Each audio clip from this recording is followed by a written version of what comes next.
बीवी ले लो, कुंवारी भी मिलेगी, जवान भी मिलेगी, शादीशुदा भी मिलेगी, भाड़े पे बीवी मिलेगी। ये बातें सुनकर आपको भी शौक लगा?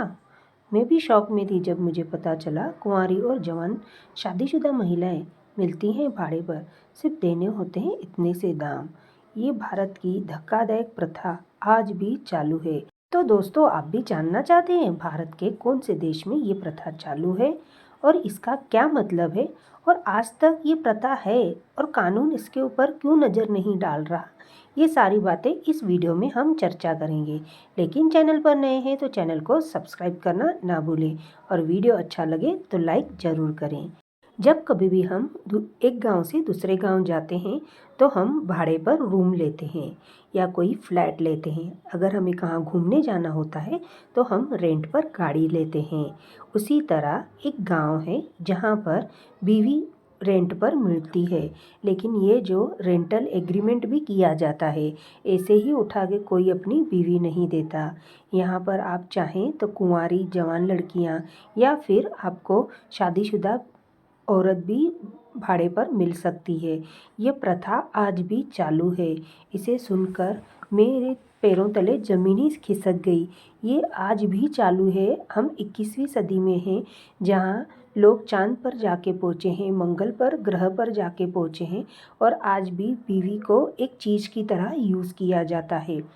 यह प्रथा मध्य प्रदेश के एक ज़िले में यानी एक छोटे से गांव में चलती है। वहाँ जैसे लोग हम नौकरी करते हैं, कोई बिज़नेस करता है या कोई ब्यूटी पार्लर चलाता है, कोई सिलाई करता है, उसी तरह हम ये चीज़ें क्यों करते हैं? अपनी ज़िंदगी चलाने के लिए, रोटी कमाने के लिए। उसी तरह इस गांव में अपनी बीवी को, अपनी बेटी को किसी की भाड़े की बीवी बनाने के लिए दिया जाता है, क्योंकि यही एक उनका जरिया है इनकम का, और इसी इनकम से वो अपने ज़िंदगी की ज़रूरतें पूरी करते हैं। और उन लोगों को इस बात में कोई भी शर्म या हिचकिचाहट या कोई भी गंदापन नहीं लगता है। आज भी ये प्रथा बहुत ही शान मान से की जाती है। उन औरतों को इन चीज़ों की आदत सी हो गई है। अब इस लोगों का बहुत बार सामाजिक सेवा संस्थाओं ने इनका बहुत ही विरोध किया है, इनके प्रथा विरुद्ध, लेकिन कोई भी आगे आकर एक भी कंप्लेंट नहीं करता। इसके लिए इस प्रथा को आज भी जारी रखा है और उन सारी संस्थाओं को मुंह के बल गिरना पड़ रहा है, क्योंकि इन सारी चीज़ों में वहाँ के गांव वालों में एकजुटी है। वहाँ हर एक लड़की जब पैदा होती है तो खुशियाँ मनाई जाती है। हमारे यहाँ जब भी लड़का होता है तो हम खुश होते हैं, और लड़की के वक्त थोड़े लोग मायूस हो जाते हैं। आज भी बहुत सारे घरों में लड़की होने पर नाराज़गी व्यक्त की जाती है, लेकिन इस गांव में लड़की होने से खुशियां मनाई जाती है। घर के लोग, बड़े बुजुर्ग ही लड़की की सुंदरता को ज़्यादा ही ध्यान देते हैं। जितनी लड़की सुंदर होगी, जितनी औरत सुंदर दिखेगी, उतने उसके दाम ज़्यादा मिलेंगे, इस तरह लोगों को लगता है। दिन प्रतिदिन इस प्रथा ने वहाँ पर जड़ें मजबूत कर दी है, इसलिए वहाँ की सरकार, वहाँ के सामाजिक संस्थाएं इस प्रथा को उखाड़ नहीं पाए हैं, क्योंकि वहाँ के लोगों की एकजुट अलग ही लेवल की है।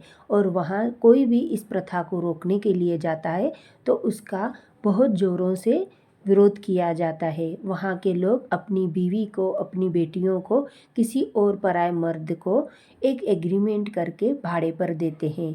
यहाँ पर 5,000 से लेके 1-1.5 लाख तक बीवियाँ मिलती हैं भाड़े पर।